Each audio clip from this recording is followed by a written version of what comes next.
కూటమి ప్రభుత్వం దుర్మార్గపు ఆలోచనతో పేద విద్యార్థులకు వైద్య విద్యను దూరం చేస్తున్నారని శ్రీకాకుళం జిల్లా ఇచ్చాపురం నియోజకవర్గం వైసీపీ ఇన్ఛార్జ్ పిరియా విజయ్ అన్నారు.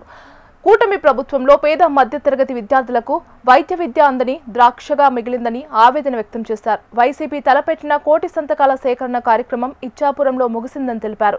మెడికల్ కాలేజీల ప్రైవేటీకరణ నిర్ణయానికి వ్యతిరేకిస్తూ 42,840 సంతకాలు సేకరించి విజయవాడ కేంద్ర కార్యాలయానికి తరలించారు. ఈ నెల 17న గవర్నర్ను కలిసి పీపీపీ విధానాన్ని అడ్డుకుంటామని హెచ్చరించారు.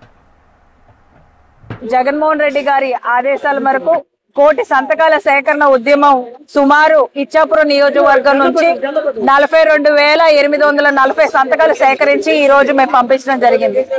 నిజంగా మేము చాలా గర్వంగా చెప్పుకోగలం. ఎందుకు అంటే జగన్మోహన్ రెడ్డి గారి ముఖ్యమంత్రిగా ఉన్న హయాంలో మేము 17 మెడికల్ కళాశాలలకు శంకుస్థాపన చేయడమే కాకుండా 5 మెడికల్ కళాశాలను ప్రారంభించిన ఘనత జగన్మోహన్ రెడ్డి గారికే దక్కుతుంది. ఈ కళాశాలకు కనుక ప్రైవేటైజేషన్ ఏవైతే అవుతుందో అలా జరిగితే పేద బడుగు బలహీన వర్గాల్లో ఉన్నటువంటి చదువుకోవాలి అన్నటువంటి విద్యార్థి చదువుకోలేడు.